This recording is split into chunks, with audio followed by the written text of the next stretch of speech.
Тази вечер започваме да говорим за осезаемото помазание. Миналата седмица говорих за Божието заветно помазание. Все още сме в същата мисъл върху помазанието на Святия Дух.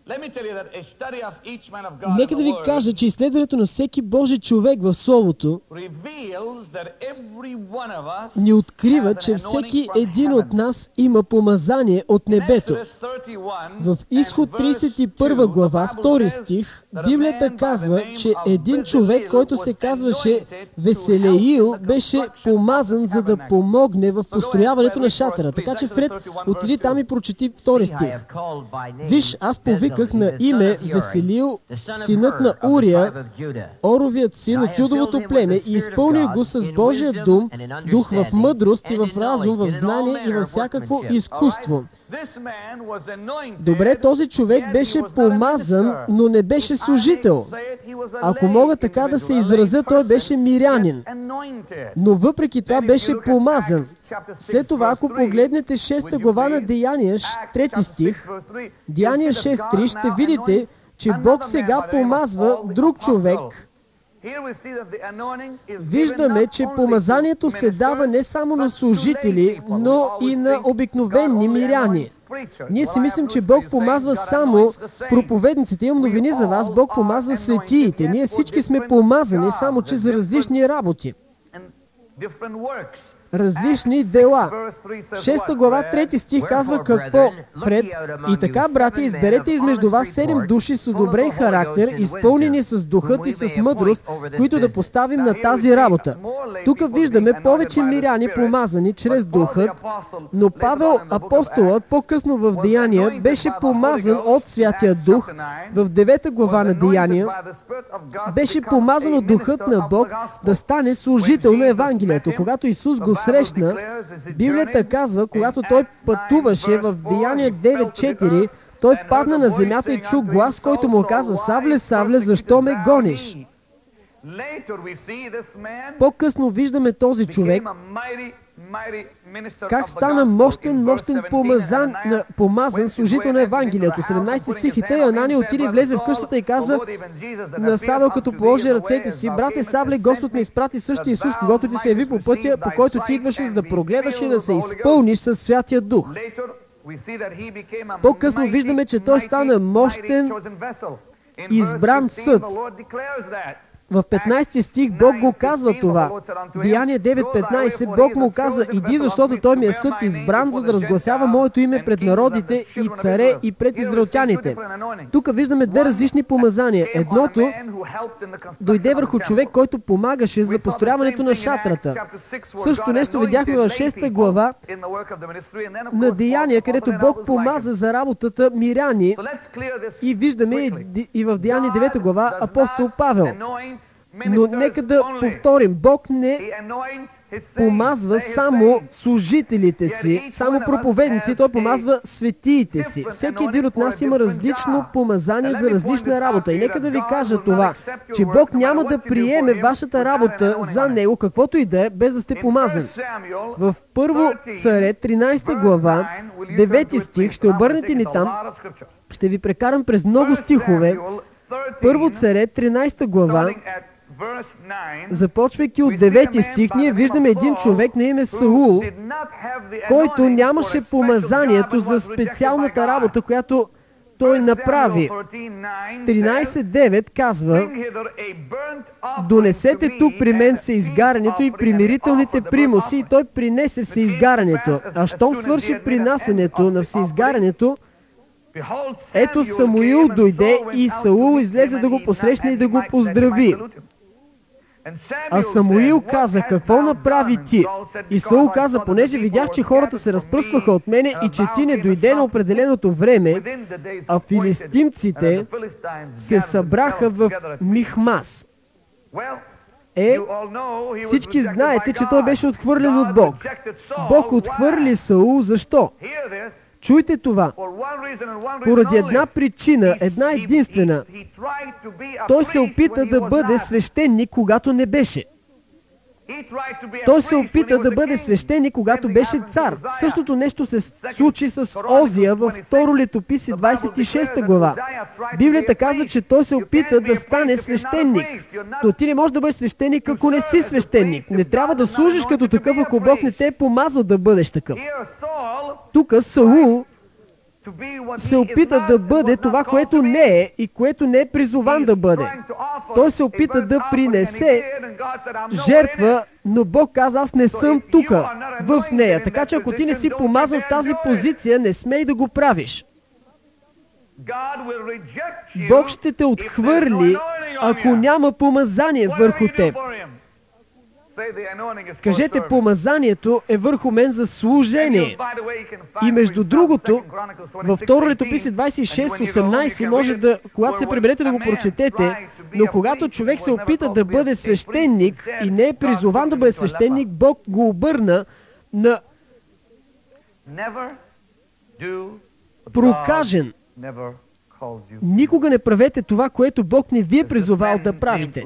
Този човек Озия, когато Бог призова за цар, той го беше помазал за цар и го беше благословил като цар. Веднъж той се опита да бъде свещеник и Бог го направи прокажен вместо това.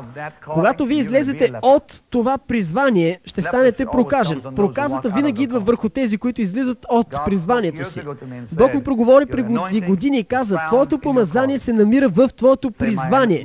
Кажете, моето помазание се намира в моето призвание. Така че намерете призванието си и ще намерите помазанието си. Библията също казва, че Божият съд е върху хора, които не уважават помазанието върху другите. В Числа 12 глава, 1 стих вред, Числа 12:1, Бог осъди Мирям и Аарон, които не уважиха помазанието върху Мойсей. Вижте, когато ние не уважаваме, когато презираме помазанието, има съд заради това. Погледнете го това. 12 глава, 1 стих на Изход. Давай Фред. В това време Мирям и Аарон говориха против Мойсей поради етиоптянката, която беше взел за жена. Ето сега този човек, който се ожени за негърка, но това не беше тяхна работа. И те започнаха да го атакуват поради бракът му с тази жена. Тя казаха, как може Бог да го използва, когато той е женен за етиоптянка.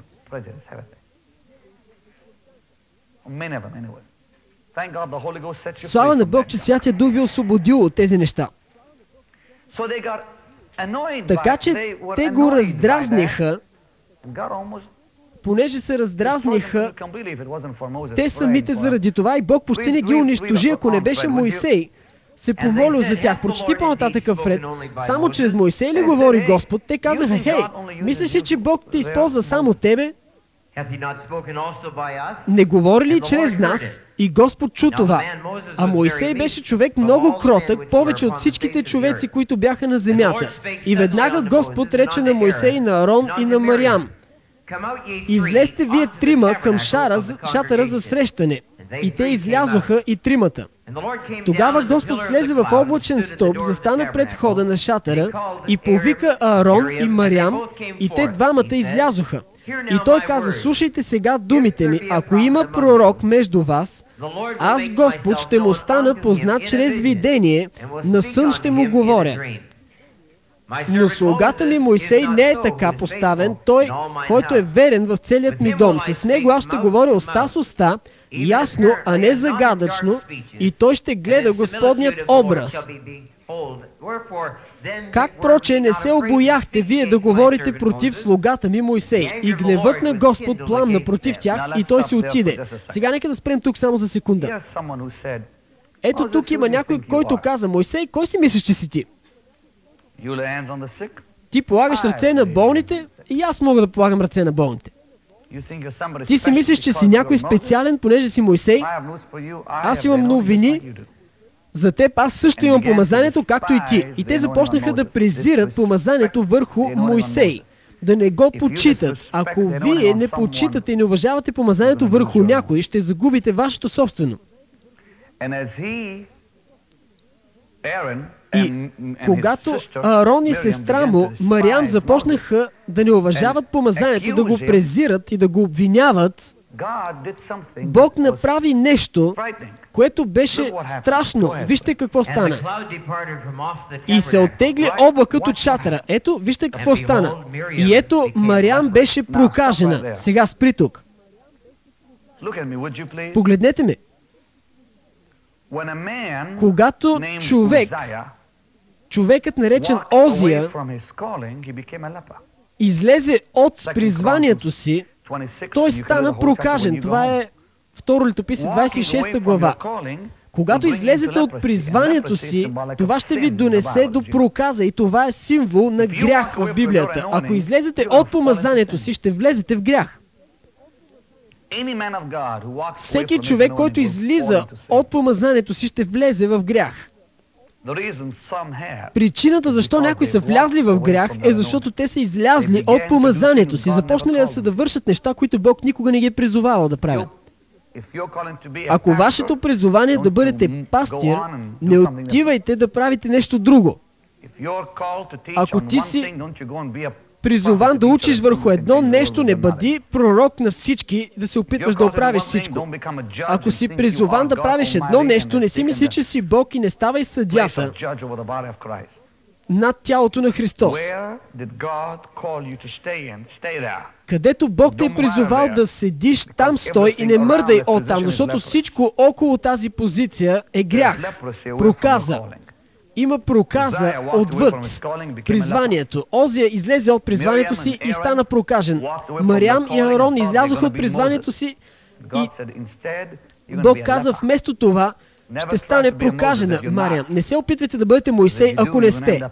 Защото ако го направите, ще завършите като прокажен. Проказата е какво? Грях. Проказата е какво? Грях. Ако излезете от помазанието си, ще влезете в какво? В грях. По-добре тогава да не влизате по този начин. И забележете кога дойде проказата, когато облакът се вдигна. Хората, които излизат от помазанието си, ще осъзнаят рано или късно, че няма помазание вече.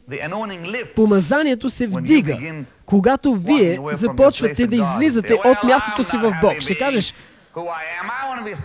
аз искам да бъда нещо различно от това. Добре, опитай се да го направиш и Бог ще каже, добре, след като искаш, аз просто ще се вдигна помазанието. Библията казва, прочети този стих, Фред, и облакът се вдигна от шатъра. Кажете, облакът напусна. Кажете, облакът напусна. Кажете, облакът напусна. Когато облакът напусне, влиза проказата. Когато облакът напусне, влиза болестта. Когато напусне облакът, робството влиза вътре. Бог каза, един човек може да изгони облакът. Не зависи от хората. Имам предвид, Бог пазеше облакът над Израел, когато всичките бяха толкова твърдоглави. Те не му се покоряваха, заставаха срещу него, но Бог пазеше облакът поради Моисей, понеже той беше казал, ако махнеш облака, и аз няма да водя тези хора. Така че Бог пазеше облака заради Моисей. Докато Моисей ходеше с Бог, облакът беше там. Но когато се вдигна облакът, това беше когато те се противопоставиха на Моисей. Тогава какво се случи? Съд влезе. Проказата дойде. Но тогава Моисей върна обратно облака, понеже се помоли. Прочети по-нататъка, Фред. И Аарон каза на Моисей, моля ти се, господарю мой, не ни възлагай този грях, с който сторихме безумие и съгрешихме. Слава на Бог, че той го осъзна. Да не бъде тя като мъртво дете, на което половината от тялото е изсляло, когато излиза от утробата на майка си. И Моисей викна към Господ, казвайки, о Боже, моля ти се, изцели я. И какво се случи? А Господ каза на Моисей, ако би я заплюл баща й в лицето, не щеше ли да бъде посрамена 7 дена? Нека бъде затворена вън от стана 7 дни, и след това да се прибере. И тъй Мариам беше затворена 7 дни вън от стана и хората не се вдигнаха, докато не се прибра Мариам. Въпреки че Бог я изцели, тя трябваше да премине през серия от наказания. Бог може да ти прости, обаче има цена и ти винаги ще си платиш последствията от греха. Но облакът се върна и те продължиха, защото без този облак не можеха да продължат. Библията казва в Римляни 12 глава, отидете в Новият Завет сега, Римляни 12 глава, Библията казва, че вашето ниво на помазание зависи от нивото ви на вяра. Така че първо, бъдете във вашето призвание. Стойте там. Втори номер, нивото на помазанието ви ще се вдига с нивото на вярата ви. Нивото на вярата ви ще увеличи нивото на помазанието ви. Така че вие помазани ли сте да бъдете служител? Нека вярата ви и нивото на вярата ви във вашия живот да се увеличи и тогава ще се увеличи и помазанието. Разпоредител ли си? Бъди верен в тази позиция и помазанието ще се увеличи. Призован ли си да бъдеш мирянин? Помазанието ще се увеличи върху тази позиция. В помощно служение ли си? Вижте, Бог е помазал някои от тези хора, с които ме е екипирал в помощното служение. Вие не можете просто е така да имате кой да работи в изцелителното служение. По-добре да бъдат хора, които са чувствителни към Святия Дух. Аз вярвам, че Бог е помазал хора като Шерон и Брус и Джим и хорът. И когато това помазание е там, това помазание върху тях ще се увеличава с тяхното ниво на вяра. Библията казва в Римляни 12 глава, 6 стих, прочети пред това, и като имаме дарби тогава, които се различават според дадените ни благодат, ако е пророчество, нека пророкуваме съразмерно с вярата. Обичам начинът, по който Бог свързва благодата и вярата тук. Ох, как бих искал да проповядам върху благодат сега тази вечер. Вижте, вярата в Бог е много важна, но никога, чуйте, вярата в Бог е важна, но вашата вяра в Бог няма да означава нищо без познаването на благодата на Бог. Благодата на Бог е да знаеш, че Той ме обича, а вярата в тази любов е това, което ще те изкара от ямата. Има толкова много за благодата. Те винаги ходят заедно с вярата. Когато имате вяра без благодат, няма да влизам сега в това. Но мисля, че вече започвате да схващате. Деяния 6 глава, 5 и 8 стих казва, че Стефан беше пълен с вяра и сила. Не може да имаш сила без вяра и без нивото на вярата ти да се умножи. Фред ще прочетеш ли това? 6 глава, 5 и 8 стих. А това предложение се хареса на цялото множество и те избраха Стефан, мъж пълен с вяра и с Святия Дух, и Филип. И 8 стиха. Стефан пълен с благодат и сила. Кажете след мен. Вяра и сила. Кажете го пак. Вяра и сила. Сега кажете го с мен. Вяра и сила. Вяра и сила. Вяра и сила. Никога няма да имате силата, без да имате вярата, която носи тази позиция. Нивото на вярата ви трябва да се умножи. Преди нивото на помазанието да се умножи. Когато аз започнах да проповядвам върху благодата на Бог, ще видите, когато започна да проповядвам, ще видите вярата, която е включена вътре. Ще докарам съвсем ново учение за благодата. Толкова много нови неща научих за вярата. Това е нещо чисто ново, нещо напълно ново. Нищо такова не сте чували преди това в тази църква. Ще обясня какво е вярата на Бог. Вярата на кой? Вярата на кой? На Бог. Той е авторът и завършителят на какво? На нашата вяра. Така че кой е авторът на вярата? Кой е вярата? Получихте го. Не е моята вяра, а е неговата вяра. Вярата на Бог. Трябва да се свържа с това нещо. Веднъж, когато нивото на вярата ви в Бог, имайте вярата на Бог, каза Исус, когато това нещо започне да се увеличава тогава нивото на помазанието ви започва да се умножава. Бог започва да ви почита повече, от слава към слава, от благодат към благодат. Малко по малко, стъпка по стъпка, правило след правило. Когато растете в знание, следващото нещо е, че помазанието ще започва да прониква в живота ви. Ето кога помазанието започва да се намазва върху вас. Думата помазвам на еврейски означава намазвам. Мишхак се произнася, означава намазвам, опетнявам. На гръцки това е думата кризма. И означава смазване, втриване. Искам това помазание да се втрие. Не просто на мен, но в мен. Това е осезаемо помазание. В Деяния 1:8 може да обърнете там, ако искате, но съм сигурен, че че знаете този стих на Исус. Но ще приемете сила, когато дойде върху вас Святия Дух. Кажете, ще приемете сила, когато Святия Дух слезе върху вас. Сега всички ме погледнете. Ще ви дам едно златно съкровище тук, което ще промени живота ви. Какво е славата на Бог? Помислете и слушайте. Славата на Бог е Неговата личност. Стефан каза, аз видях славата на Бог. Той не виждаше само светлина, той видя личността на Бог. Славата на Бог е Неговата личност. Неговото присъствие. Какво е присъствието на Бог? Неговата личност. Това е присъствието. Ти казваш, какво е присъствие? Личността е присъствието. Не нещо, а някой. Славата на Бог е личността на Бог. Личността на Бог. Присъствието на Бог. И когато присъствието на Бог се покаже, атрибутите на Бог също се показват. Когато Мойсей каза, нека да видя славата ти, какво Бог му отговори? Някой да си спомня, отидете в Изход, ще ви покажа. Ще ви покажа какво е славата на Бог. Когато той помоли за присъствието на Бог, той го помоли за славата. Когато молите за славата на Бог, вие го молите за неговите атрибути. Изход за неговите качества. Мойсей каза нещо, което може би всеки един от нас е искал. В Изход той каза, Господи, нека да видя славата ти. Добре, 33 глава на Изход.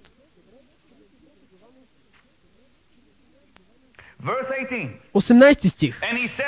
И тогава каза Мойсей, покажи ми, моля, славата си. Сега, свети, искам да знаете нещо. Той не каза, нека да я усетя, той каза, нека да я видя. Славата на Бог не само може да се почувства, но може да бъде видяна. Тя има същественост. И когато той каза, нека да видя славата ти, Бог каза, какво? Той каза, ще направя да мине пред тебе всичката ми благост, доброта, и ще проглася пред тебе името Йехова и ще покажа милост към когото ще покажа и ще пожаля когото ще пожаля. Сега, когато славата премина покрай него в 34 глава 6 стих, вижте какво Бог каза. И така, Бог задмина пред него и прогласи, Господ, Господ, Бог жалостив и милостив, благодатен, дълготърпелив, който изобилва с милост и с доброта, който пази милост за хиляди поколения, прощава беззаконие, престъпление и грях, но... Халелуя! Какво е славата на Бог? Вижте атрибутите му, личността му, присъствието на Бог и какво? Какво е присъствието на Бог? Какво е славата на Бог? Неговата благодат, Неговата милост, Неговата простителност, Неговото състрадание. Когато Бог показва присъствието си, той е посебно с милостта на Бог, с благодата на Бог, с славата на Бог, с дълготърпението. Хората се променят, когато се появи присъствието му.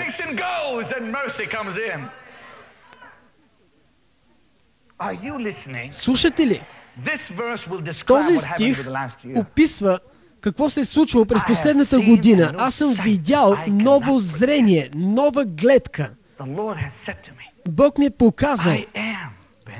Той каза, аз съм, Бени. Ако искаш моето присъствие, това не е тръпка. Моето присъствие ще ти открие моята благодат, моята любов, моята доброта. Погледнете го отново. Той го помоли в 18 стих. Усещам помазанието, когато ви говоря това. В 18 стих на Изход 33 Мойсей каза: покажи ми, моля те, славата си. Какво Бог му обеща да му покаже? Той каза: ще направя да мине пред тебе всичката ми доброта. Всичкото какво? Кажете: доброта. Благост. Какво е славата на Бог? Неговата доброта. Неговата доброта е неговата личност, неговите атрибути, неговите качества. Самият Той, личността му. Хора, погледнете ме. Когато присъствието на Бог дойде върху вас, какво ще излезе от вас? Плодовете на Духът. Любов, радост, мир, дълготърпение, доброта, вяра. Сега, ще ви кажа и това. След като не мога да издържа и без това, Святият Дух ми каза: вярата не е в теб. Вярата е в мен. И когато аз вляза в теб, тогава тя става проявление на моето присъствие. Как сме обърнали нещата наобратно? Моята вяра, моите способности. И не сме стигнали никъде. Но Бог каза: вярата е плод на Духът. Вярата на Бог се намира в присъствието на Бог. Аз не искам вяра, аз искам вярата, която Святият Дух инжектира.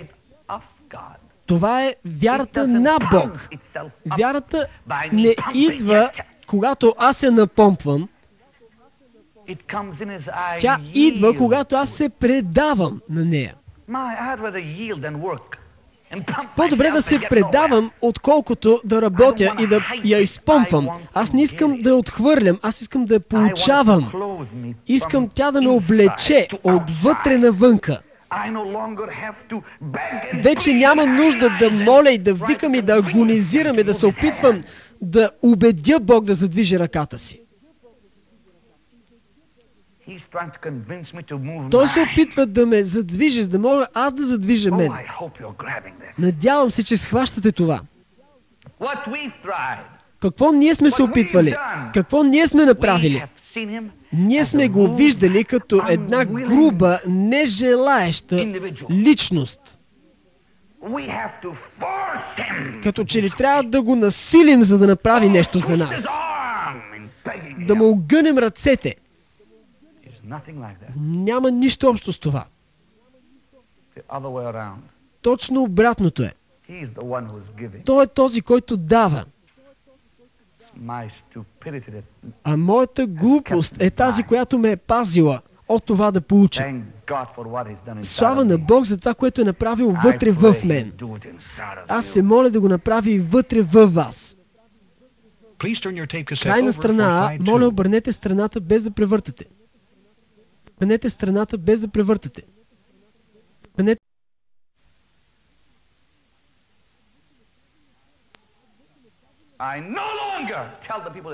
Аз вече не казвам на хората в походите: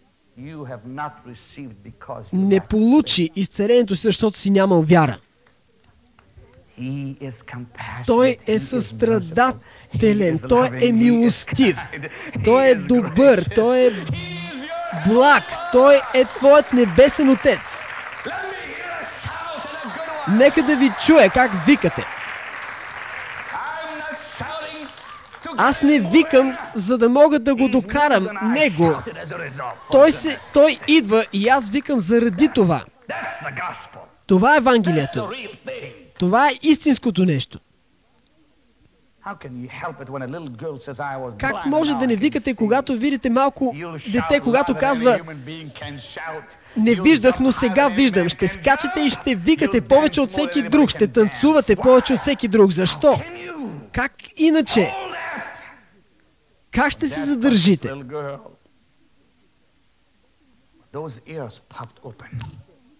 Когато ушите на това момиче се отворят, Бог вика, ангелите се радват, адът трепери и светиите се радват.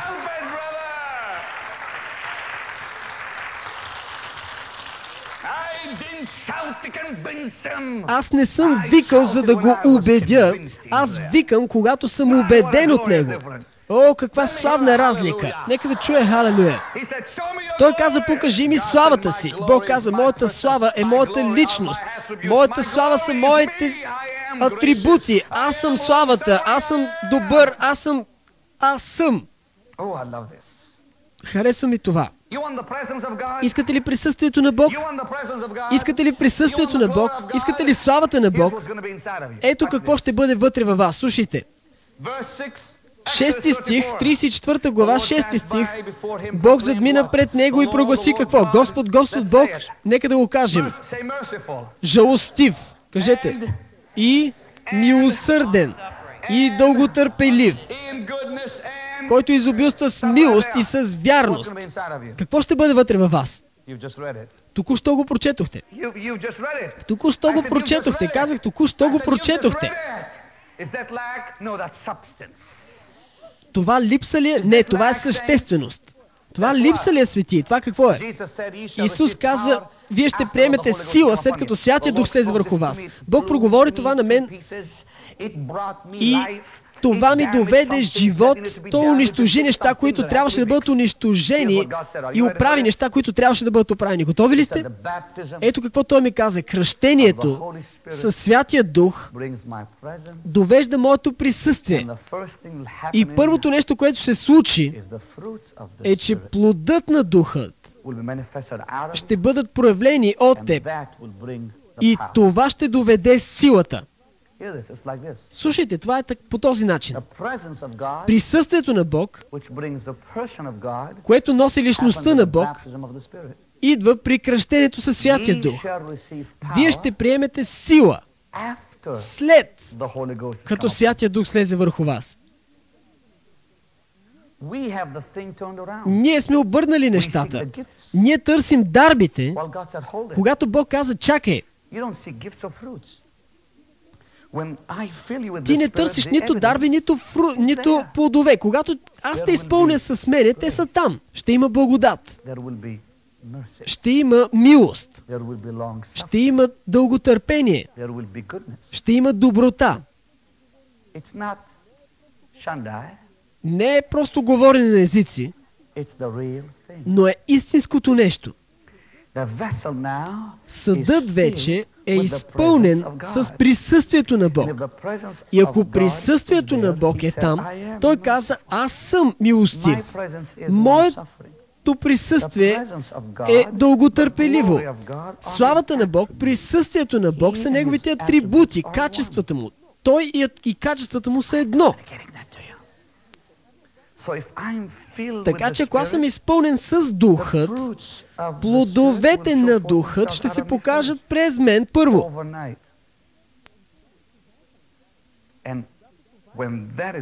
И когато това е там, тогава Той ще ме помаже. И това е силата. Присъствието на Бог е при кръщението. Славата, личността, атрибутите. Това е същото преживяване. Това е там и Той те помазва след това. Бог не помазва съдове, които не са милостиви, дълготърпеливи, благодатни. Колко от вас искат силата? Трябва да имате присъствието първо. Силата следва присъствието, не обратното. Силата е помазанието, кажете го. Помазанието и силата са едно. Присъствието и плодовете са едно. Когато аз получих присъствието на Бог, аз получих плодовете на Духът. Когато получих силата на Бог, получих помазанието на Духът. Сега присъствието съдържа плодовете, а помазанието съдържа дарбите. Вие ще приемете сила, т.е. дарбите и помазанието, след като Святия Дух, т.е. присъствието, личността и славата, плодовете, дойде върху вас. И тогава ще бъдете мои свидетели. Така че да говориш на езици без присъствието не е това, за което Бог говори тук. Да имаш дарбите без присъствието не е това, за което Бог говори тук. Трябва да имаш първо присъствието, което ще ти доведе плодовете и тогава ще дойде помазанието. И Бог проговори това. Той каза, аз не помазвам съдове, които са празни от мен. Мен не няма там. Аз помазвам такива, които са пълни с мен. И това доведе пълна светлина в мен. Как сме били обърнали нещата точно наобратно? Слушате ли? Ние приемаме кръщението и първото нещо, което казваме е, нека да те чуе. Дарът ще дойде наистина. Обаче те няма да дойдат, дарбите, преди плодовете да са вече там. Ще кажеш, Бени Хин, аз мисля, че за плодовете се изисква време. Това не е в Библията. Ще ти го докажа. Павел, апостолът, човекът беше спасен с силата на Бог и стана нов човек. Той беше убиец, сега вече не беше такъв. Това е плод. Той нямаше вяра в Бога, сега вече го познаваше и искаше да умре за него. Това е плод, но не му трябваха 10 години, а му трябваше един ден. Когато Бог посети Бени Хин, 73-та година, плодовете на духа бяха в мен за една нощ. Бог не се нуждае от твоята помощ.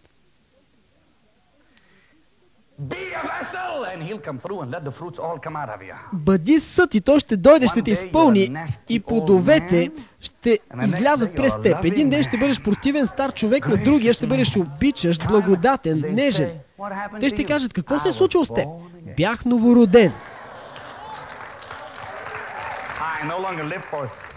Вече не живея за себе си, живея за Бог. И човека ще каже, харесва ми това, което виждам. Вместо това, ние само говорим на езици и сме диви. И хората от света казват, всичко, което те имат е дяволи и шум. Треперят, падат, викат, крещят, но няма любов, няма милост, няма истина, за което е гладен света. И тогава света си казва, нека да си го имат. Ако това е християнство, аз не го искам. Нека те да си го имат. Срам за нас.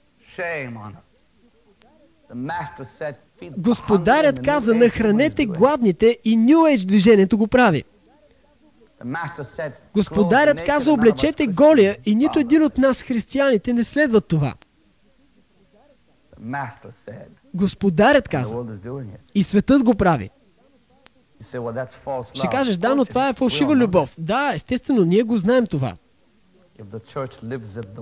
Но ако църквата го живее, светът ще го познае. Така че какво да направя, Бени Хин? Предай се. Дай му тялото си като жива жертва. Както Бог каза, аз искам славата на Бог. Аз искам присъствието на Бог.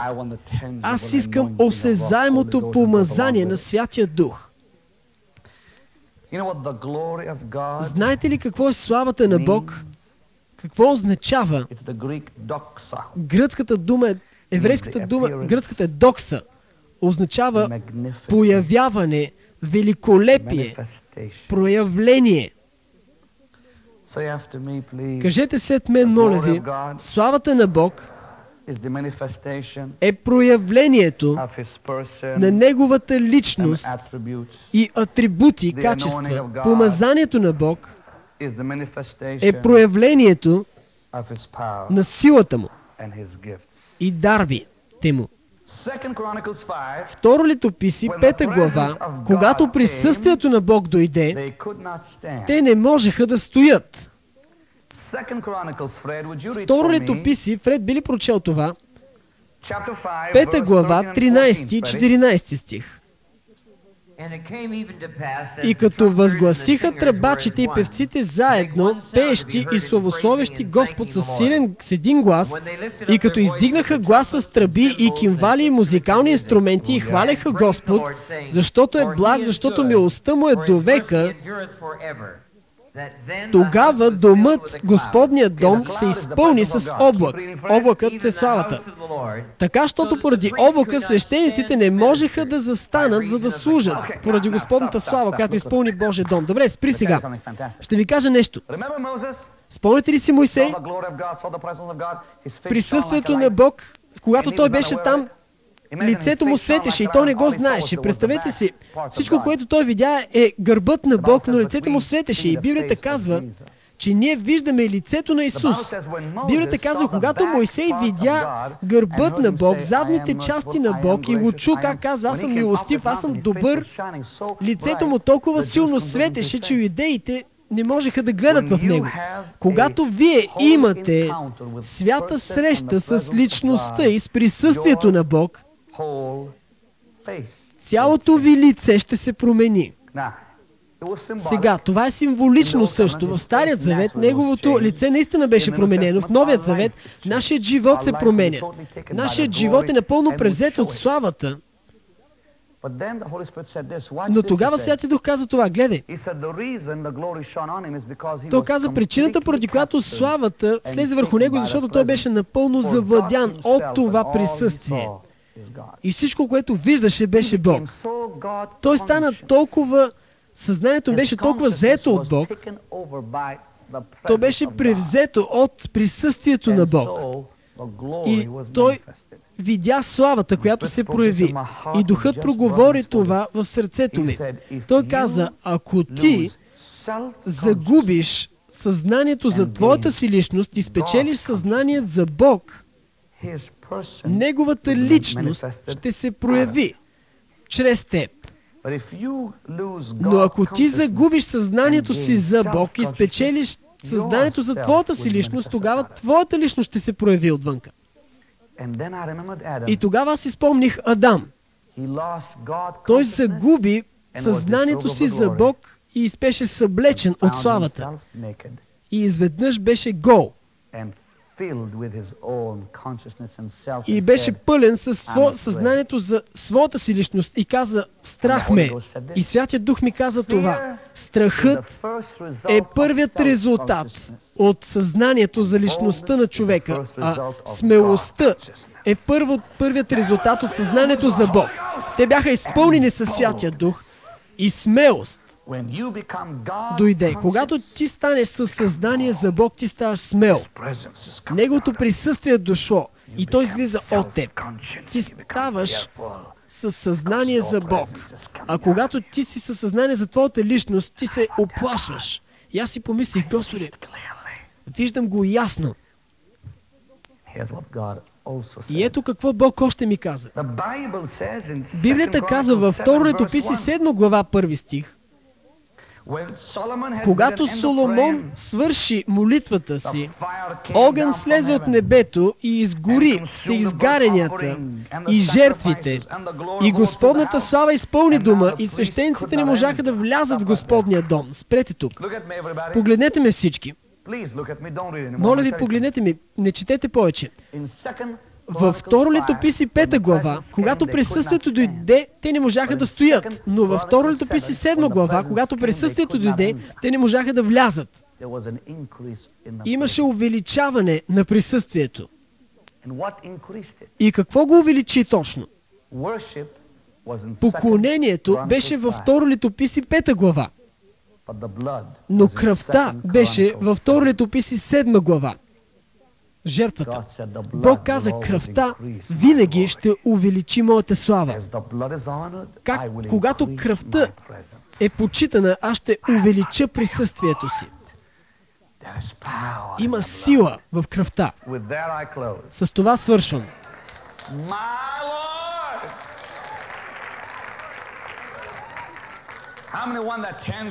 Колко искат това осезаемо присъствие на Бог върху вашия живот?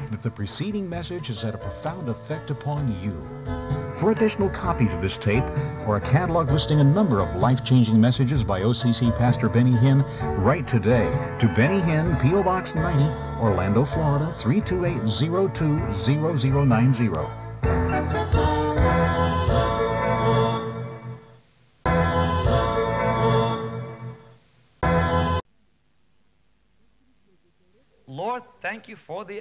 Господи, благодаря ти за помазанието. И хората казаха амен. Казвам ви, има помазание,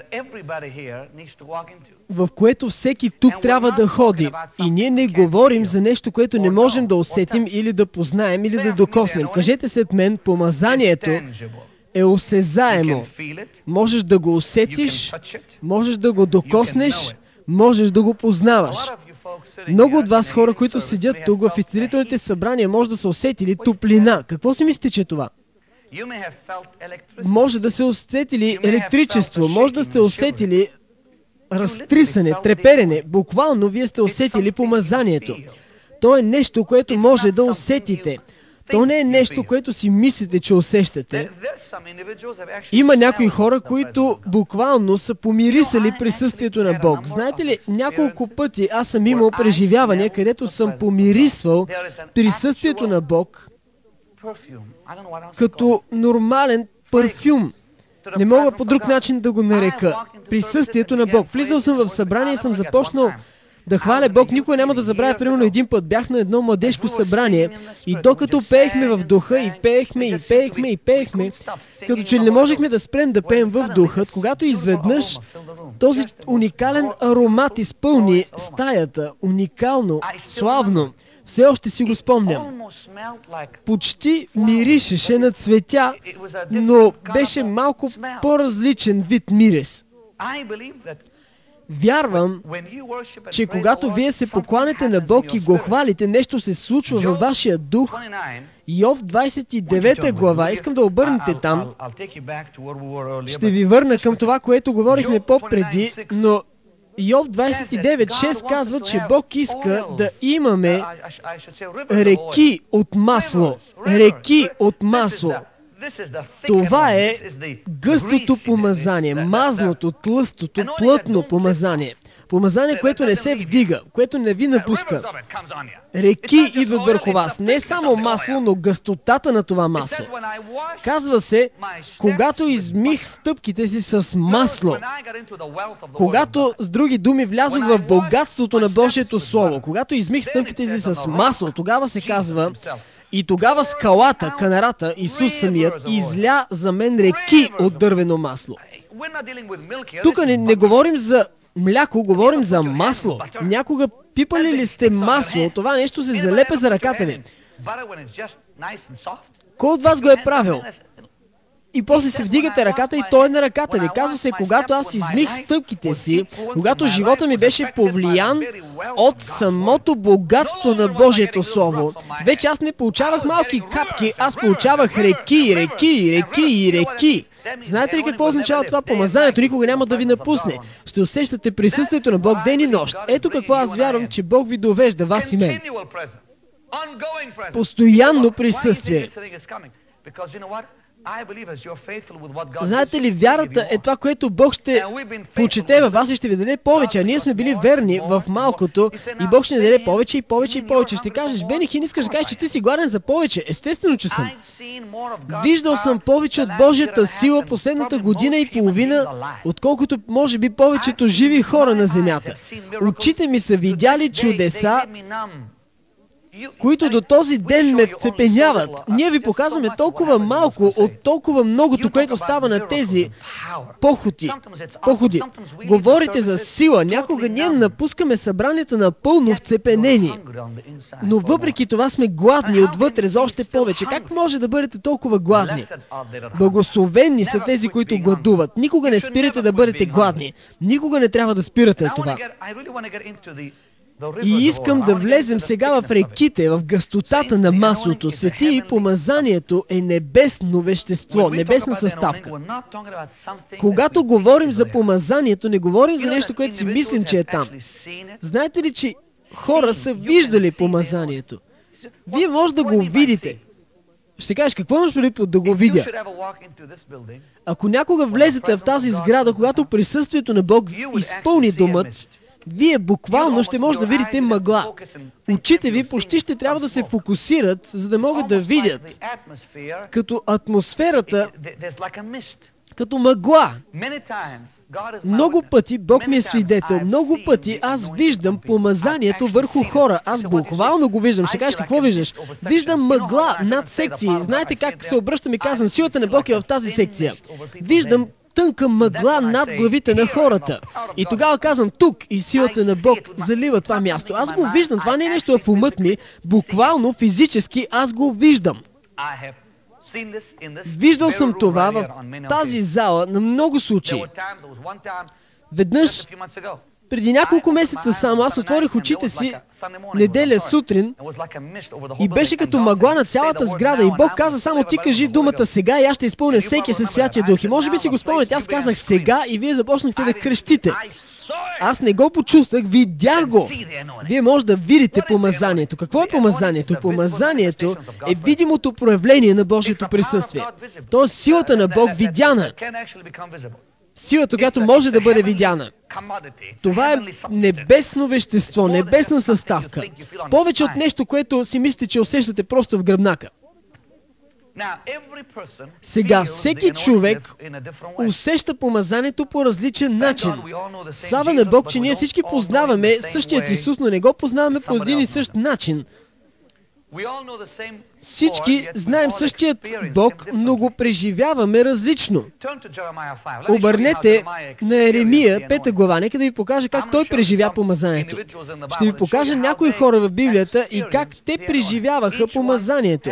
Всеки един от тях имаше различно проявление.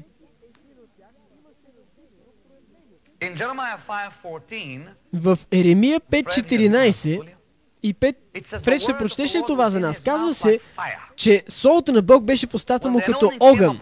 Когато помазанието дойде върху Еремия, то дойде като огън в устата му.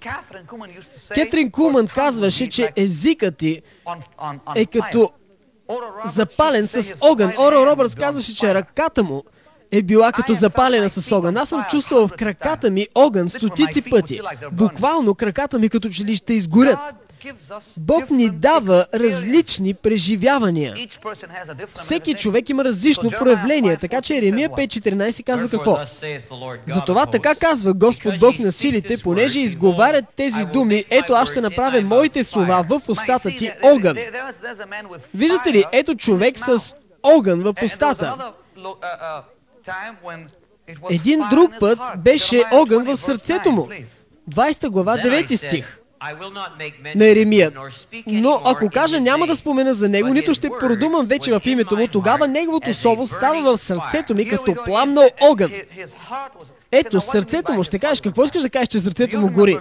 Спомняте ли си Лука 24:32, когато Бог ходеше по пътя за Емаус и учениците казаха, сърцата ни не гориха ли в нас по пътя, докато той ни тълкуваше писанието? Вярвам, че хора, които седят в тази църква, са усетили топлина, огън в гръдният ви кощ. Това е физическо чувство за физическа топлина. Някой някога да е усещал топлина по вашето тяло, помахнете към мен. Какво мислите, че чувствате? Помазанието, осезаемото помазание на Бог. Хората не го осъзнават някога. И сега гледайте Даниил 10:10, какво той казва. И ето ръка се допря до мене, като ме сложи разклатен на коленете ми. Много пъти хората усещат ръка как ги докосва. Стотици пъти през годините аз съм казвал, че съм усещал някой да докосва рамото ми. Някоя ръка да докосва рамото ми. Колко са го усещали? Помахнете ми. Това е проявлението на помазанието. Даниил каза, ръка ме докосна. И какво каза още Фред? Която ме сложи разклатен на коленете ми и на дланите на ръцете ми. И каза ми, Данииле, мъжо възлюбени, разбери думите, които ти говоря. Сега, ето този човек тук, Библията казва, че усети една ръка да го докосва.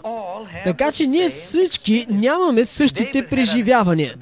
Давид имаше преживяване с помазанието, което хващам се на бас, че всички от вас са го преживяли и дори не се знаели какво е. Обърнете на Псалм 45. Ще ви покажа нещо, което ви се е случвало, може би си ви се е случвало дори тази сутрин.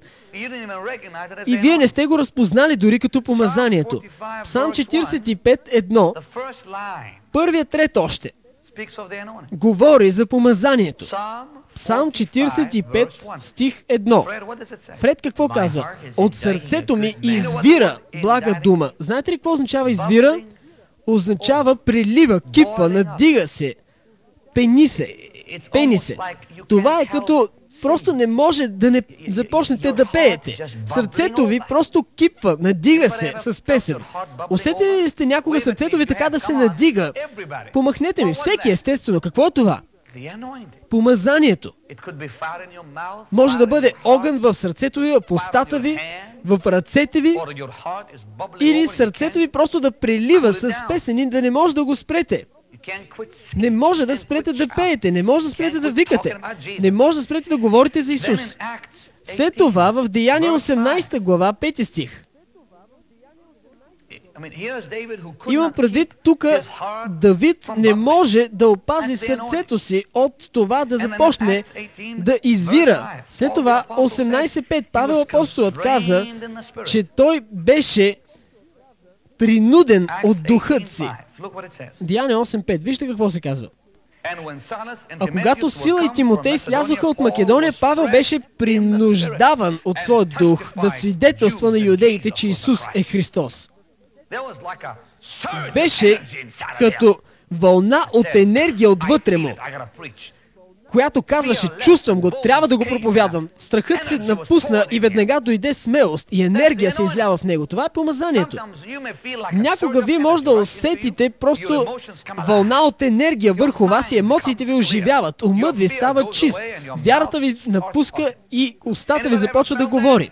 Някой да усеща това. Какво се мислите, че е това? Помазанието. Така че, когато говорим за помазанието, за какво говорим?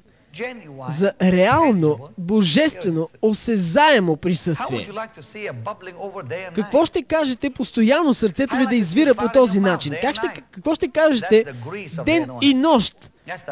В устата ви и сърцето ви да има огън. Това е гъстота на помазанието. Това не е нещо, което е само върху тялото ви, но вътре във вас. И това помазание може да бъде прехвърлено. Осъзнавате ли това?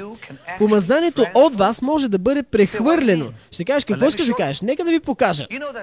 Знаете ли, че един човек на име Елисей имаше помазание в костите си, което беше останало? Помазанието беше толкова гъсто, че трябваше години да минат, за да може то да се изпари. Това нещо не беше само масло, беше гъсто, плътно, мазнина върху него. Така че едно тяло на един мъртъв човек, те го спуснаха върху неговите кости. Това тяло възкръсна. Това е гъсто помазание. Когато сянката ви изцерява болни, това е гъсто помазание. Сега ще си запишете ли тези неща? Помазанието се прехвърля. Беше прехвърлено чрез костите на един човек. Това е 4 Царе 13:21. Помазанието беше прехвърлено и чрез ръцете на Павел, т.е. чрез ръце. Ръце, кажете ръце. Колко от вас са ме виждали да докосвам хора тук на платформата и като че ли шок ги удря? Деяния 19:11. Чрез ръцете на Павел. Помазанието може да бъде прехвърлено чрез ръце. То може да бъде прехвърлено и чрез тяло. Деяние 19:20. Казва се от тялото му, от тялото му, от тялото му. Прочети това, Фред. Може би вече си отворил там. До толкова, защото като носиха от болните, по болните кърпи или престилки от неговото тяло. Ето това е човешкото тяло. Тялото на този човек. Помазанието може да бъде прехвърлено и на дреха. Марк 6:56, колкото докоснаха края на полата на Исус, бяха изцарени. Самата му дреха. Дрехите, които носеше, бяха заредени с помазанието на Бог. Бихте ли искали вашите дрехи да бъдат заредени с помазанието на Бог? По-велики неща от тези ще вършите, каза Исус. Ако Исус беше заредени дрехите му със сила, какво не е наред с нас? Той каза по-велики от тези неща. Ако той имаше предвид по-велики, какво не е наред с нас? Петър го имаше по-велико обаче.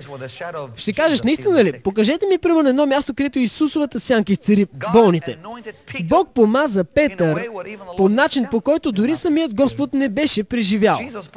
Исус обеща, по-велики от тези неща ще вършите. Вижте, Бог иска да имате повече, отколкото той имаше. Помазанието беше прехвърлено чрез дрехите на Исус, Марк 6:56, също така беше прехвърлено и чрез едно дръвце. Ще кажеш какво? Не си ли спомняте жезълът на Мойсей? Изход 4:20. Това стана жезълът на Бог. Ако едно мъртво дърво може да има помазанието, какво не е наред с някои християни? Имам предвид, дърво може да бъде помазано, а някои хора седят в църквата мъртви. Бог да ни е на помощ, ако едно дърво може да познава помазанието. Какво не е наред с нас? И този жезъл унищожи цяла нация. Имаше такава сила върху него, че всичко в Египет беше унищожено. И Библията продължава и ни казва, че дори сянка имаше веднъж помазанието. Деяния 5:15. Сега, веднъж когато помазанието дойде, винаги ще има проявление в физическата област. Нека да говорим малко за това. Нека да обсъдим падането под силата. Искам да дискутирам други неща, които се случват на хора, които са ви се случвали, може би, но не го разбирате.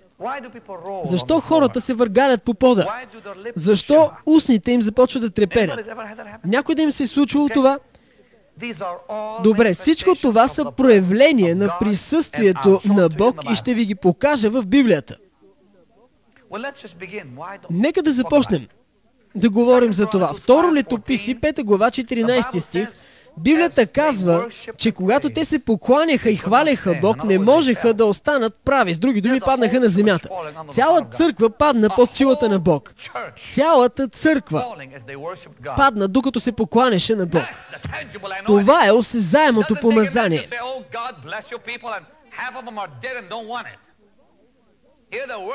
Тук те се покланяха на Бог и паднаха на земята. Всеки един. И не можеха да станат. Дори нямаше разпоредители да ги хващат.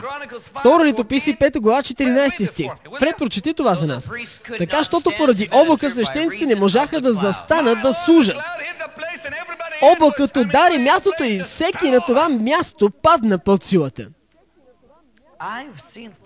Виждал съм от Словото, ако вие оставите достатъчно дълго време хората на земята, след като Бог ги е съборил, те ще чуят гласът на Бог. Знаете ли, всеки път, когато някой е падал под силата, Бог му е проговорил. Ще ви кажа нещо, така че внимателно слушайте. Бог ви събаря на земята, за да може да ви говори. Често ние казваме, вдигни ги. И Бог дори няма шанс да им говори. Но знаете ли, някога не знаете какво да правите, просто защото много други хора чакат също за полагане на ръце. Ще кажеш, покажи ми го. Добре, след като си искал, ще ти го покажа. Езекил 1 глава.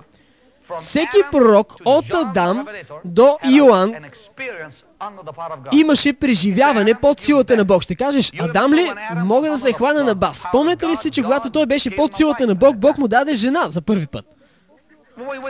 Какво си мислите, че той беше под анестезия ли? Той беше под силата на всемогъщият Бог в градината.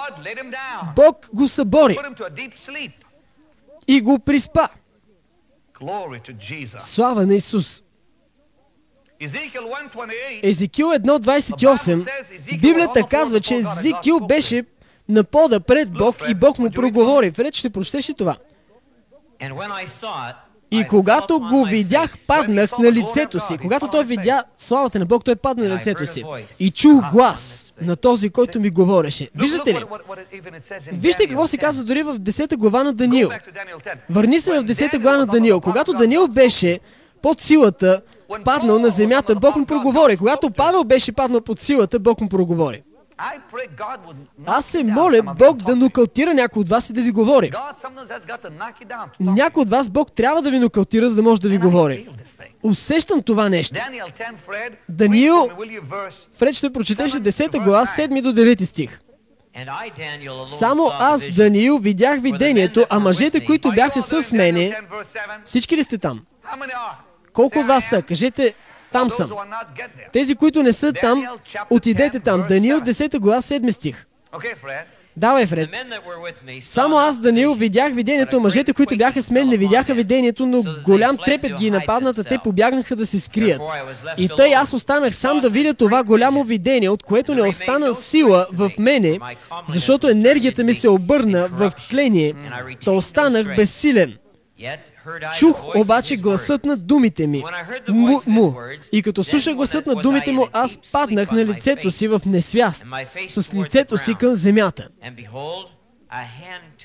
И ето, ръка се допря до мен. Вижте, той беше под силата на Бог, чувайки гласът на Бог, която ме сложи разклатен на коленете ми и на дланите на ръцете ми. Сега, обърни на Деяния, Фред.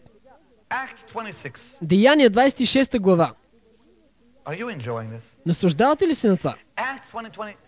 Деяния 26:14 се казва, че Павел падна под силата и чу гласът на Исус да му говори и да му казва: имам работа за теб, Павле. Деяния 26:14.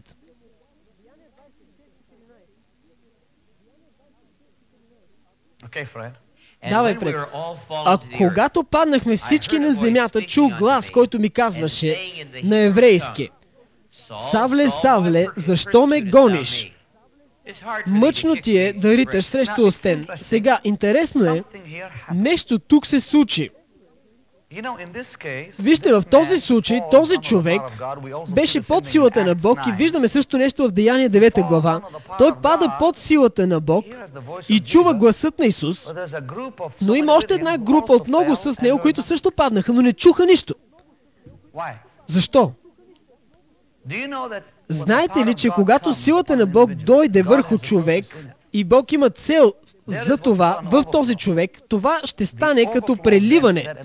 И тогава това преливане на помазанието може да докосне и някой друг, който седи там. Но ако всемогъщият Бог не е бил търсен от този някой друг, те никога няма да чуят гласът му. Виждате ли, аз вярвам, че Бог няма да ви говори под силата на Бог, ако сърцето ви не го търси. Езекил търсеше Бог. Даниил търсеше Бог. Еремия търсеше Бог. Дори и Савел, който беше тръгнал да убива християни, той наистина сърцето си търсеше да върши волята на Бог и си мислеше, че я върши. И Бог му проговори. Но имаше хора с него, които никога не чуха гласа, въпреки че паднаха, не бяха променени. Тези в Йоан, също в Исус му казаха, спомняте ли си, той каза: кого търсите? И те казаха Исус и той каза: аз съм. И те всички паднаха на земята, но после го разпънаха, въпреки това. Така че има такива, които ще паднат под силата на Бог и може би би се е случвало, но нямат сърце за Бог въобще никакво. Те просто са били в събрание, за да се изцелят, нямат сърце за Бог, напускат мястото, напълно непроменени. И хора в тази църква има, които са били под силата на Бог и са излязли от тази църква и никой не се е променил. Дори са обърнали гръб на Бог. Ще кажеш, как може да бъде това? Сърцата им не са го търсили. Докоснало ги е преливането от някой друг. Бог може би в милостта си се опитал да ги докосне, да отвори очите им, да им покаже, че са в контакт с някоя невидима сила, че са толкова заслепени от греха си, че дори не са мислили за това. Възможно е Бог да ни помага и да ни спасява от това в името на Исус. Междувременно този стих е в 18 глава на Йоан, 6 и 12 стих. Знаете ли, ще свърша точно сега с това. И ще продължа сряда. Защото мисля, че тогава наистина ще можем да дискутираме гъстотата на помазанието. Затворете си Библиите, моля ви.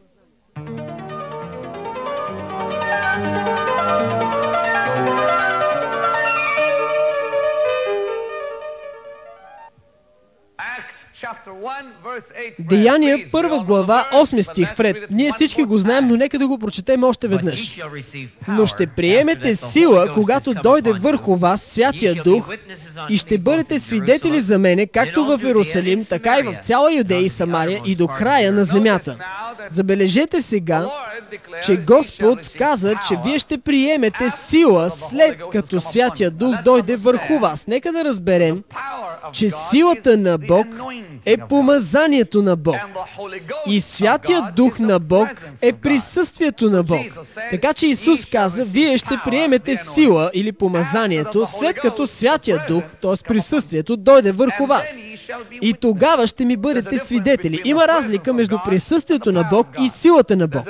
Има разлика между помазанието на Бог и между Духът на Бог. Така че днес ние ще дискутираме помазанието на Бог. Не може да приемете помазанието без Святия Дух да присъства във вашия живот. Ще приемете сила, помазанието, след като Святия Дух, присъствието, е във вас, над вас. Само тогава може да направите това, което Бог иска от вас, като сте свидетели на Него. Това помазание, дами и господа, Библията казва, че се увеличава от ниво към друго ниво. И тази вечер ще говорим как то се увеличава и кога се увеличава.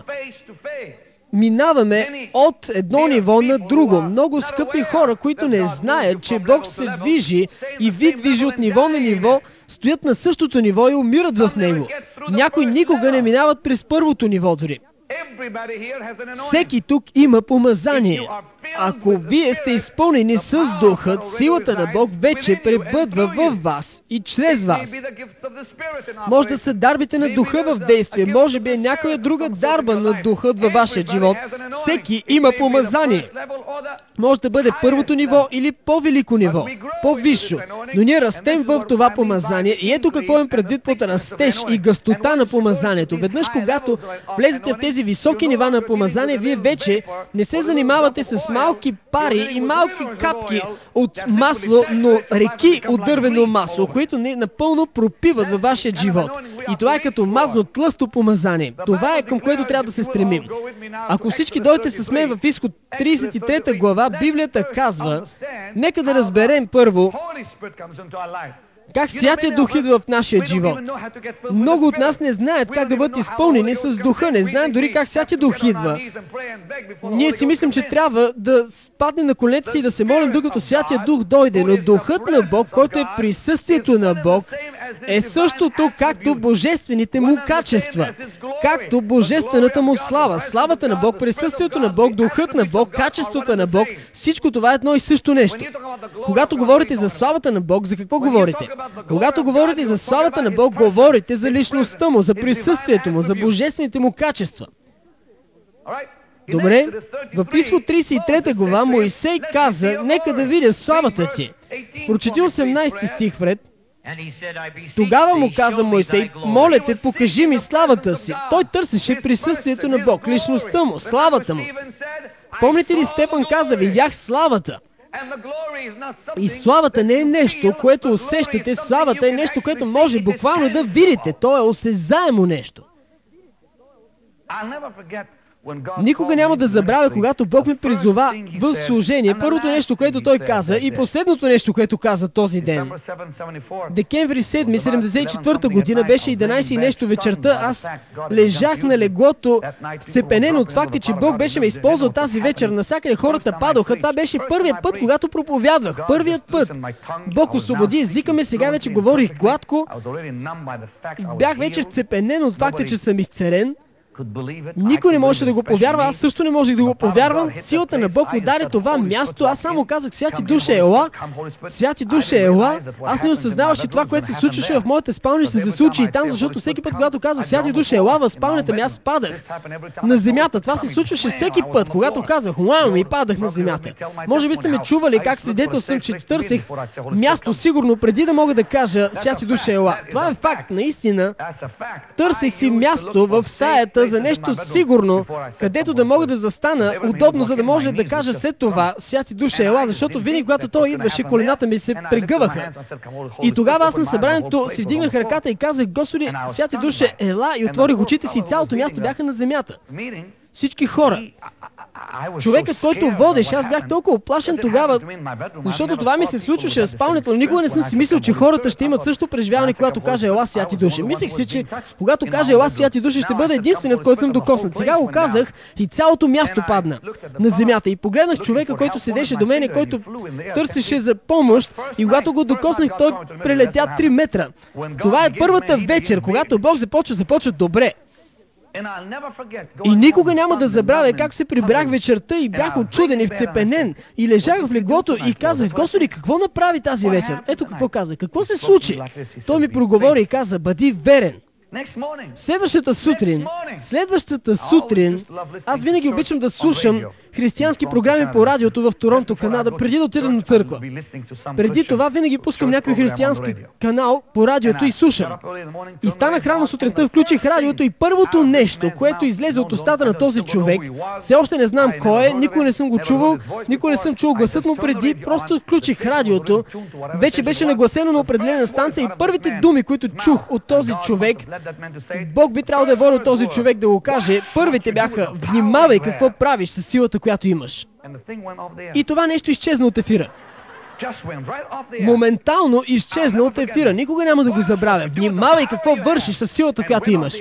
И моментално изчезна от ефира. Не знам дали беше ангел, който ми говореше, не знам дали беше радиопрограма, не знам, никога не съм чул този глас преди или след това. И до днес мога да ви кажа истината, че аз не съм настроил тази станция, просто я включих и гласът дойде и моментално изчезна след това от ефира. И аз продължавах да търся да го намеря, но не можах. Вярвам, че ангел на Бог трябва да е проговорил през това радио и да ми каза: внимавай какво вършиш с тази сила, която имаш. И сега аз осъзнавам, че Бог ви дава силата си и е добре да внимавате какво вършите с нея, защото може да си играете с нея. Бог ще ви съди обаче за това. Хората говорят на езици и си играят на игри с това. Пророкуват и си играят с това. Хората някога си играят на хобита с падането в духа. Внимавайте, защото Бог ще ви съди за това. И когато Моисей каза: покажи ми славата си, искам твоето присъствие, Бог не говореше за някакво чувство или за някакво преживяване за падане под силата, говореше за присъствието му. Какво каза Фред? Бог каза: ще сторя да мине пред тебе всичката ми благост и ще проглася пред тебе името Йехова. Давай, Фред, и ще покажа милост към когото ще покажа и ще пожаля когото ще пожаля. Сега интересното нещо, което се случи, е в 34 глава 6 стих на Изход. Тогава Господ дойде и откри славата си на Моисей. И Господ замина пред него, той задмина, след като го беше скрил в канарата. И какво каза Фред? И прогласи: Господ, Господ, Бог жалостив и милосърден, дълготърпелив, който изобилства в милост и в вярност. Тоест, качествата му бяха показани в славата му, който пази милостта за хиляди поколения, прощава беззаконие, престъпление и грях. Очудващо, когато той каза: покажи ми славата си, Бог дойде да му покаже славата си в 34.6 и първото нещо, което Бог каза е: Господ, Господ, Бог. Започна да представя себе си.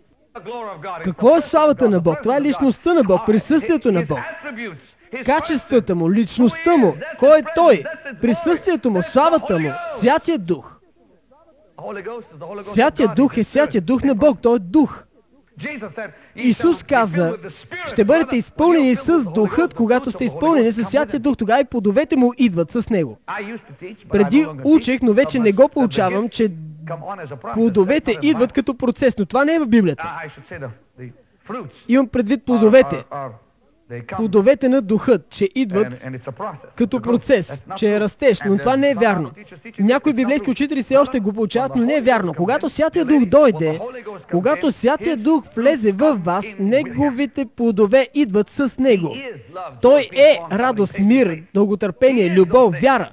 Той е тези неща. Той идва и тези неща се проявяват във вашия живот. Не ми казвайте, че Петър апостол, който се отрече от Господ, само преди няколко седмици, след това изведнъж преди лъжец, сега беше човек на истината, когато Святия Дух дойде върху него. Бог ви променя, когато Святия Дух излезе върху вас. Слушате ли всички това?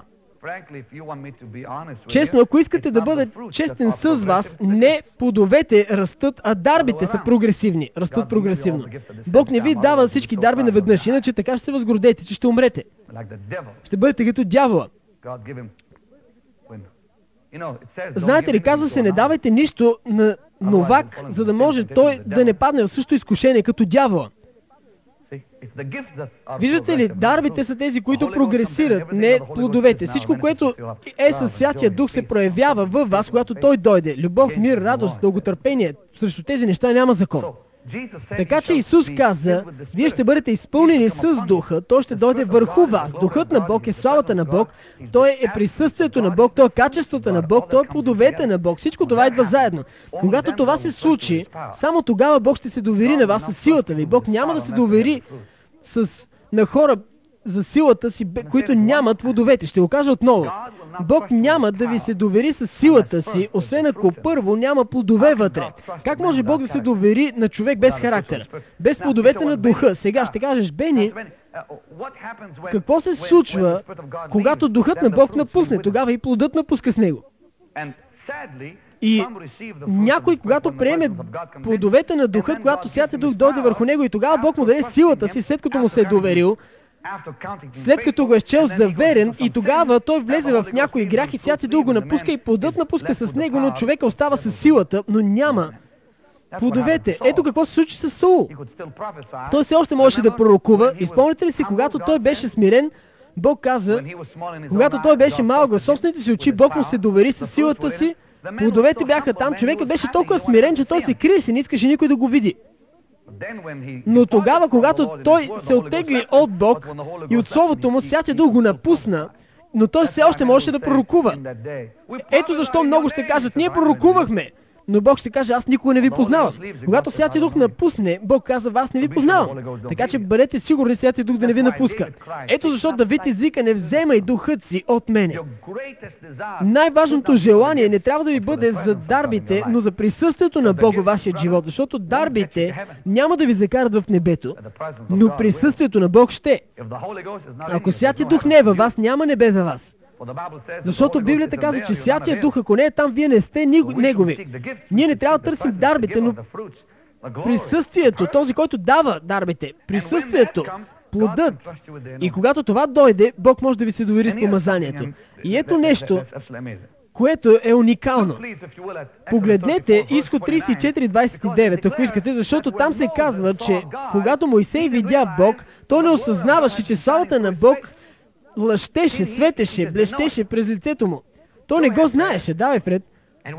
И като слизаше Мойсей от Синайската планина, държащ двете плочи на откровението в ръката си, при слизането си от планината, Мойсей не знаеше, че кожата на лицето му блестеше, понеже беше говорил с Бог.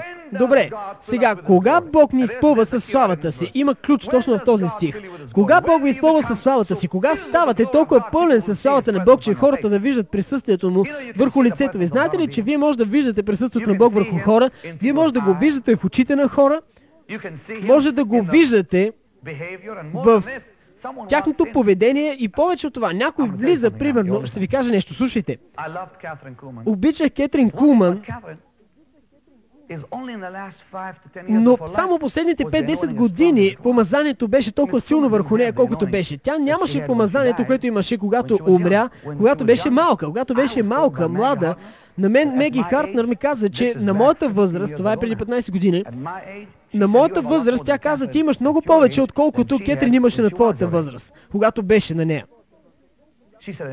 Тя каза, ако Бог може да ти се довери, той ще даде много повече, отколкото на нея. Тя каза, само ако Бог може да ти се довери. Няма да забравя пръста и който беше наврял в лицето ми и беше казала, ако само може да ти се довери. И аз отидах в хотела и извиках, Господи, довери ми се. Направи така, че да може да ми се довериш. Направи ме човек, на който да може да се довериш.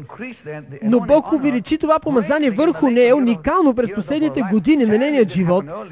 Жалко, че не се беше случило по-рано. Исках да се случи, но не стана. Но последните години на нейния живот беше толкова силно, толкова силно. Може да не вярвате това, но аз съм го виждал. Толкова силно. Когато Кетрин влизаше в някоя сграда, силата на Бог влизаше с нея по такъв начин, че хората изкачаха от инвалидните колички само когато тя минаваше през залата. Вярвайте ми, когато ви казвам, те се изцеряваха, когато тя влизаше в магазина. В хотела, в ресторанта. Присъствието на Бог беше върху нея ден и нощ. Ако прочетете книгата на Джими Бъкингам «Дъщеря на съдбата», веднъж тя беше в офиса си и почти го нокаутирала на земята. Силата на Бог, чрез нея, когато той идвал. Силата на Бог е била с нея, когато е се е хранила, когато е спала, ангелите са били навсякъде с нея. Когато Бог ви се довери с това помазание, то ще стои върху вас ден и нощ. Няма да бъдете освободени от това помазание. Ето затова се казва, че Исус имаше помазанието без мярка. Бог дава това нещо, когато сте му верни на това, което първо ви дава. Бог няма да ви даде всичко наведнъж. Той ви дава малко и вижда колко ще сте верни с това. Много хора са неверни с малкото. Много презират малкото. Чуйте това и го чуйте много добре. Бог ще ви даде малко и повечето хора го презират. Кой човек презря таланта? Този, който му бяха дадели 10 таланта, 5 или 1? Наистина. Схванахте го. Повечето хора не презират, когато имат 5 или 10. Но Бог им дава 1 талант и те го презират. Не презирайте денят на малките работи, казва Бог. Може би някой има една дарба, една малка капка от помазанието. Ако вие сте неверни с това, не може да имате повече. Край. Бог няма да ви се довери с повече. О, Господи, дай ми повече. Бог каза, виж, ти си презрял малкото, което съм ти дал. Мислиш, ще ти дам повече, така че да ме презреш? Ако не си верен с малкото, кажете малкото, кажете малкото. Защо Бог ще се довери с повече? Исус каза, той беше неверен в малкото. Забрави го. Бог винаги ви дава малко първо, за да види какво ще направите. Мойсей каза, покажи ми славата си. Бог я направи. Сега, той не беше осъзнал, че славата, която той питаше и искаше, беше сега върху него. И той дойде до лагера и те я видяха върху него. Видяха славата върху него. Защо Мойсей беше толкова пълен със славата на Бог, че те можеха да го виждат? Един прост факт. Прочети това отново, Фред. Прочети го това какво се казва. Хайде, давай. И като слизаше Мойсей от Синайската планина, държаш двете плочи на откровението в ръката си, при слизането си от планината, Мойсей не знаеше, че кожата на лицето му... Спри тук. Мойсей какво? Не знаеше. Кажи го пак. Не знаеше. Всеки да го каже, не знаеше. Той толкова не разбра какво беше се случило, беше толкова станал със съзнание за Бог, че беше загубил съзнанието за себе си. И какво ставаше с него? Ако вие загубите съзнанието за себе си, ще спечелите съзнанието за Бог. Какво се случи с Адам? Той загуби съзнанието за Бог и откри, че е гол. Спечели съзнание за себе си. И когато спечелите съзнание за себе си, вие ще го намразите и ще го скриете. Край на страна А, моля обърнете касетката без да превъртате.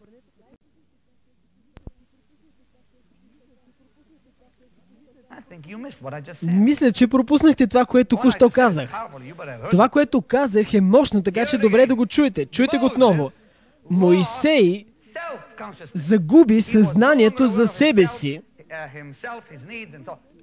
своите нужди и себе си, и той спечели съзнанието за Бог. Адам направи обратното. Когато Адам загуби съзнанието за Бог, той спечели съзнание за себе си и се погледна и каза, Господи, аз съм гол. Когато той беше гол, той не му хареса това, което видя и той се скри. Ти винаги ще скриеш това, когато откриеш какъв си станал. Но когато загубиш съзнанието за кой си ти и спечелиш съзнанието за кой е той, хората ще го видят на лицето ти. Бог ще се декларира, ще се покаже през теб. Така че как печелим присъствието на Бог? Много прост ключ. Загубете съзнанието за собственото си присъствие. Колко от вас ти искате присъствието на Бог във вашия живот? Така че загубете вашето. Загубете съзнанието за себе и ще спечелите съзнанието за Бог. Загубете съзнанието за това, какво вие желаете и какви сте вие. Много пъти ние отиваме на молитва и казваме само дай ни. Но не говорим за това, Господи, какво ти искаш. Това е съзнание за себе. Но когато отидете и кажете, Господи, нямам какво да ти кажа, просто искам ти да ми говориш, не искам моето присъствие, искам Твоето присъствие, Бог ще дойде и когато дойде, ще откриете, че изведнъж това, което сте искали, ще го получите, защото в Неговото присъствие се съдържа всичко, от което се нуждаете. Вижте, аз спрях да се моля по този начин. Дай ми. Когато вляза в Божието присъствие, сега отивам и казвам, ела, Господи Исусе. Какво казвам? Какво казвам? И чакате. Ела, Господи. Тези, които го търсят, никога няма да се посрамят. Псалмистът каза, Господи, Ти каза да търся лицето Ти, Твоето лице аз ще търся. Какво каза Еремия? Ако търсите Бог с цялото си сърце, аз ще бъда намерен от вас. Много хора са празни. Знаете ли защо? Чуйте го добре това. Когато присъствието на Бог е вътре във вас, вие ще бъдете гладни за повече от това присъствие. И хората, които идват на църква, за да чуят Словото, идват, понеже са гладни за Неговото присъствие. Но тези, които излизат от това, което се проповядва, са празни. Те трябваше да си останат къщи и да не идват на църква. Библията продължава и казва нещо фантастично. Във 2 Коринтяни, 4 глава, обърнете там, има едно място, където славата на Бог може да бъде толкова тежка, че Павел го нарича тежина на слава. Има буквална тежина на славата. Вие може да преживеете присъствието на Бог толкова много, че да бъде като тежина в една сграда. Прочети това за мен, Фред. 2 Коринтяни 4:17. Защото нашата привременна лека скръб произвежда все повече и повече една вечна тежина на слава за нас. Тежина, кажете тежина. Кажете тежина. Знаете ли какво означава думата слава на еврейски? Думата кабод. Знаете ли какво означава? Тежина. Буквално думата означава тежина. Славата на Бог е тежината на Неговото присъствие. Думата слава е същата дума, кабод, която означава нещо тежко. Има тежина в нея. Знаете ли, хора са казвали, мога да отрежа присъствието на Бог с нож, като че ли толкова е гъсто. Това е буквално нещо, което може да пипнете, да докоснете. Има такова място, където славата на Бог може да бъде толкова силна, че вие трябва да напуснете сградата. Знаете ли, че това веднъж се случи в Библията, където те трябваше да напуснат сградата, понеже славата беше толкова голяма, че не можеха да останат там. Моля се, славата да стане толкова силна тук, че никой да не може нито да влиза, нито да излиза, който е вътре. Ще кажеш, какво е това? Ще ви го покажа. Погледнете, ако искате, във 2 Летописи 7 глава. 2 Летописи 7 глава, където Библията пише, че славата беше толкова голяма, че те не можеха да влязат вътре в сградата.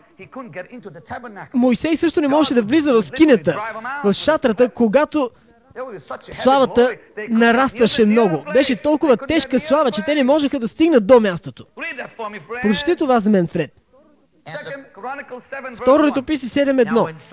И като свърши Соломон молитвата си, огън слезе от небето и изгори все изгарянията и жертвите, и Господната слава изпълни домът, и свещениците не можаха да влязат в Господния дом. Те не можаха да влязат.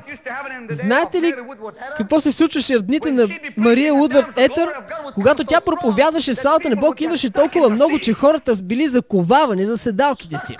Заковани, залепени. Хора се опитвали да си тръгват, но не можели. Били залепени за седалката, като силата на лепилото на Святия Дух. Слушайте това. В великите съживления в миналото, това се случило при Фини, при Уесли, хората са се опитвали да влязат в сграда, примерно, и са се блъскали в невидима стена. Някои са се опитвали пък да излязат от сградата, и като че някой ги държи. Не може ли да напуснат? Славата е толкова била върху събранието, че те са били като с лепило залепени в сградата или отвън. Нека да обърнем на Псалм 32, Този стих Бог ми го дава много често. Това не е един от хубавите стихове в Библията. Бог ме мъмри с този стих доста често. Това е един от шамарите. Бог обича да удря шамари на своите деца с този стих. И веднъж от време на време той ми го дава. Псалм 32:9 казва се: не бъди като конят, не бъди и като магарето. Прочети това. Псалм 32:9. Не бъдете като кон или като магарето. Като мулето. Спри сега. Може да го свършиш всъщност, за да мога да обясня какво Бог искаше да каже. Не бивайте като кон или като магаре, муле, които нямат разум, за чието челюсти трябва оглавник и юзда, за да ги държат. Сега отново чувствам, че съм бил ударен. Бог веднъж ми даде този стих и Святия Дух ме разтърси с него. Знаете ли какво прави конят? Конят върви напред, тича напред. Той е нетърпелив. А мулето пък е толкова твърдоглаво, че въобще не се движи. Единият бяга прекалено бързо, а другия въобще не бяга. Бог каза: не бъди като коне, който да бяга пред мен, нито пък като мулето, което въобще не иска да се задвижи. Конят ще излезе от духа в плътта, понеже бяга много бързо, а мулето пък умира в плътта, без да е влязло въобще в духа. Ако вие бягате прекалено бързо, ще излезете от духа в плътта. Ако въобще пък не бягате, никога няма да влезете в духа. Бог каза: не бъди като конят, който бяга пред мен, не бъди като мулето, което въобще пък не бяга. Бъди като агне, като овца, която ме следва навсякъде, където аз отивам. Конете и магаретата и мулетата никога няма да познаят помазанието. Конете са нетърпеливи, искат повече, прекалено бързо, всичко да е много бързо, максимално, а мулетата не искат абсолютно нищо. Много мулета има в църквите. Църквите са пълни с мулета. Не искат нищо от Бог. Не искам помазанието, не искам присъствието, нищо не искам. Бог казва: ти си муле тогава. Не искаш нищо. И твърдоглавието е като магьосничеството. Сега, аз предпочитам да имам кон вместо муле. Поне коне върви на някъде, така че мога да го контролирам. По-добре да казвам: хей, чакай, отколкото тръгвай!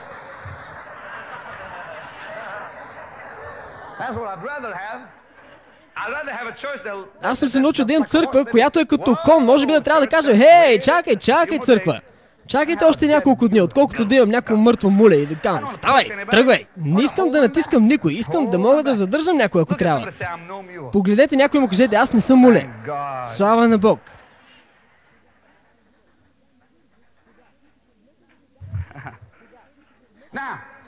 Сега, нека да ви дам бързо следващите 5 минути първият ключ за растежа на помазанието. Второ Царе 12:8 е първият ключ, който Бог търси, за да може да увеличи помазанието върху вас. Второ Царе 12 глава 8 стих. Второ Царе 12:8 е първият ключ, който Бог търси, първото нещо, което Бог търси, преди Той да ви даде повече от това, което имате. Много просто нещо е всъщност. Второ Царе, Фред, 12 глава, 8 стих. И дадох ти домът на господаря ти. Сега, Бог тук говори чрез Натан на Давид. Когато Давид се греши с Вирсавее, Натан дойде и каза: ти си човекът, и сега Бог говори през Натан и му каза какво Бог можеше да му даде. Повече от това, което имаше в момента. Вижте какво се казва. Дадох ти дома на господаря ти и жените на господаря ти в пазвата ти, и дадох ти Израилевият и Юдовият дом. И ако това беше малко, приложил бих ти това и това.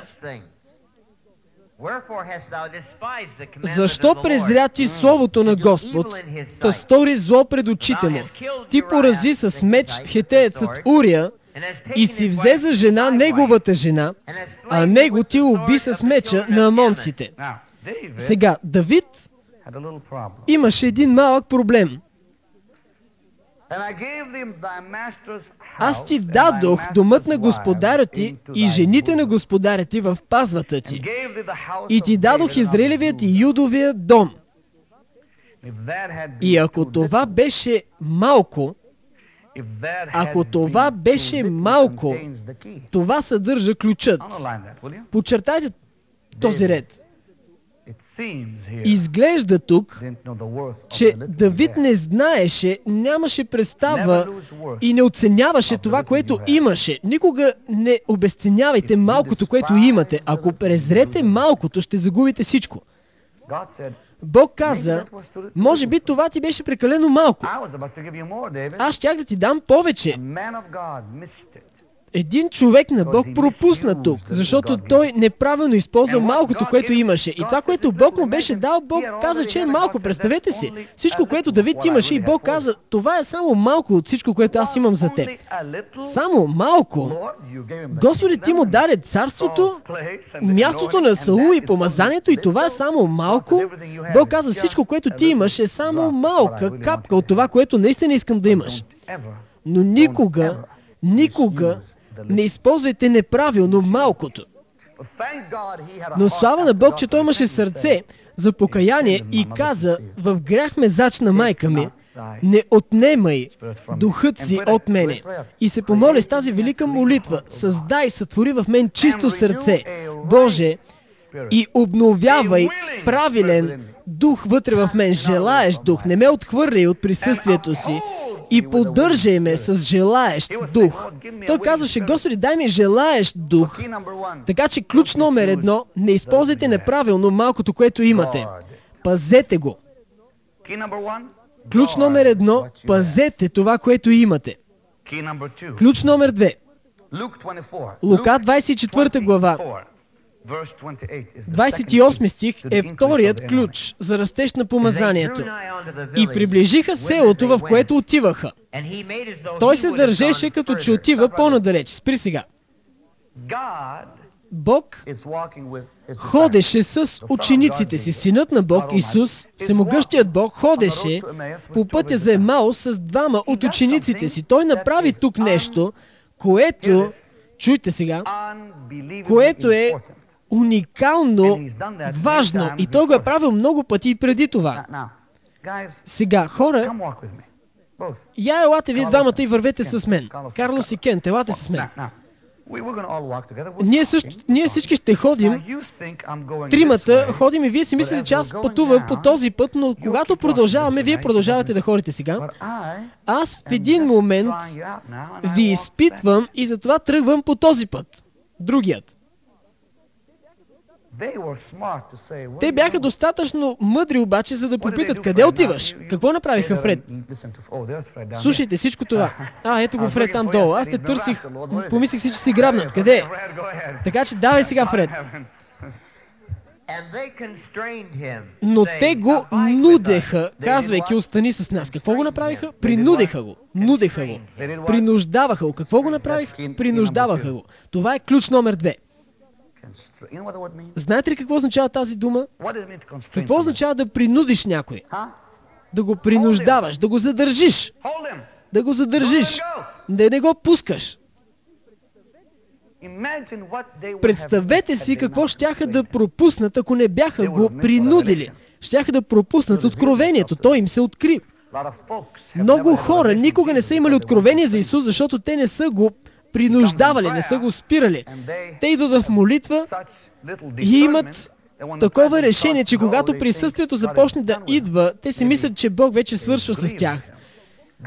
Но това оскърбява Бог. Бог прави това нещо, за да може да го задържите. Много пъти в молитва, колко от вас са усещали как присъствието започва да се заминава. Бог прави също нещо, което Исус направи на учениците. Ако следващия път кажете, не тръгвай, ще откриете, че откровението е точно зад вратата.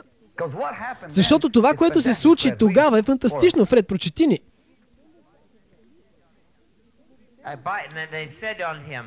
И те му казаха, като го принудиха, остани с нас, защото е привечер и денят вече е превалил. И той влезе да остане с тях. Продължавай да четеш. И като седна с тях на трапезата, взе хляба и благослови, разчупе и им го даде. И очите им се отвориха, спри там. Винаги ще останете слепи, докато не го принудите. Тези, които не го задържат, никога няма да видят духовната истина, т.е. няма да видят Исус. Те винаги ще останат слепи. Задръжте Исус и Той ще отвори очите ви. Вторият ключ за помазанието. Върнете се, момчета, и всеки да остане. For additional copies of this tape or a catalog listing a number of life-changing messages by OCC Pastor Benny Hinn, write today to Benny Hinn, P.O. Box 90, Orlando, Florida 328020090.